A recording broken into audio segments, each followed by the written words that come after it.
এইবার বিয়ে করেছেন আলোচিত ইউটিউবার তৌহিদ আফ্রিদি। দিঘির সাথে প্রেমের গুঞ্জনের রেশ কাটতে না কাটতেই বিয়ে করে ফেললেন এই ইউটিউবার। আপা যাওয়ার পর তার নেতাকর্মীরা পালিয়ে গিয়েছিল, আর এই বীর পুরুষ বিয়েই করে ফেলল, তাও আবার কাউকে না জানিয়ে। কিন্তু এই দালাল আফ্রিদি নাকি এক টিকটকারকে বিয়ে করেছে। সামাজিক যোগাযোগ মাধ্যমে বেশ কিছু ছবি ছড়িয়ে পড়েছে দালাল আফ্রিদির। ছবিগুলো তার বিয়ের, যেখানে বরের সাজে দেখা যাচ্ছে তাকে, কনের বেশে আছেন টিকটকার রাইসা। এতে অনেকের ধারণা বিয়ে করেছেন তৌহিদ আফ্রিদি রাইসা। যা নিয়ে উত্তাল সোশ্যাল মিডিয়া। অনেক যুবক যুবতী ইচ্ছা পোষণ করছেন যে তারাও এমন সবাইকে চমকে দিয়ে বিয়ে করে ফেলবে। তৌহিদ আফ্রিদির ক্ষেত্রে সারা জীবন প্রেমের গুঞ্জন ছিল একজনের সাথে, আর বিয়ে করে নিল আরেকজনকে। কিন্তু বর্তমানে শোনা যাচ্ছে অনেকদিন ধরেই নাকি রাইসার সঙ্গে তৌহিদ আফ্রিদির প্রেমের গুঞ্জন বাতাসে ভাসছিল। তবে বিষয়টিকে গুঞ্জন বলে উড়িয়ে দিচ্ছিলেন দালাল এই ভাইটি। এবার বিয়ের ছবি প্রকাশ পেতেই নেটিজেনদের বুঝতে বাকি থাকছে না। তবে ছবিগুলো কবে বিয়ে হয়েছে এ ব্যাপারে কোনো তথ্য পাওয়া যায়নি। আফ্রিদির সঙ্গে যোগাযোগের চেষ্টা করেও উত্তর পাওয়া যায়নি।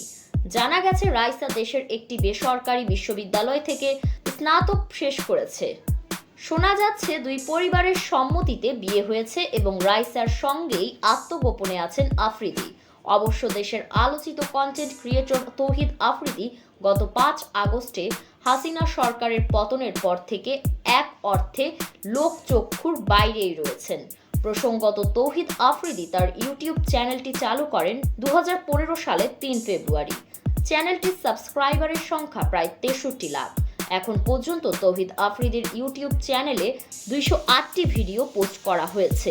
2017 সালে গুগল ট্রেন্ডিংয়ে তার নাম দেখে অনেকেই চমকে গিয়েছিলেন। সে বছর গুগল ট্রেন্ডিংয়ে বাংলাদেশের তালিকায় সবচেয়ে বেশি খোঁজা তারকাদের মধ্যে আফ্রিদি ছিলেন সর্বকনিষ্ঠ। অনেকের মনে প্রশ্ন ছিল, আফ্রিদির সঙ্গে দিঘির সম্পর্ক কিংবা যোগাযোগ কি এখনো আছে? কিছুদিন আগে দিঘিও অকপটে জানালেন, বন্ধুত্ব একটা সময় থাকবে আর অন্য সময় থাকবে না, বিষয়টা তো তেমন না। দিঘি বলেন, তৌহিদ আফ্রিদির সঙ্গে এখনো ভালো বন্ধুত্ব। বিষয়টা এমন না যে এখন বন্ধুত্ব আছে পরে বন্ধুত্ব থাকবে না। আমাদের মিডিয়ায় বন্ধুত্ব নিয়ে অনেক বেশি কথা হয়েই থাকে, এটা অনেকটা মন গড়া কথাও। সব মিলিয়ে আমি বলবো আফ্রিদি সবসময় ভালো বন্ধু ছিল, আছে, থাকবে। তবে হঠাৎ কি তাহলে কাউকে না জানিয়ে বিয়ে করে নিলেন আলোচিত এই ইউটিউবার, নাকি এগুলো শুধুই কোনো শুটের ছবি? তা জানা যাবে আফ্রিদির কাছ থেকেই।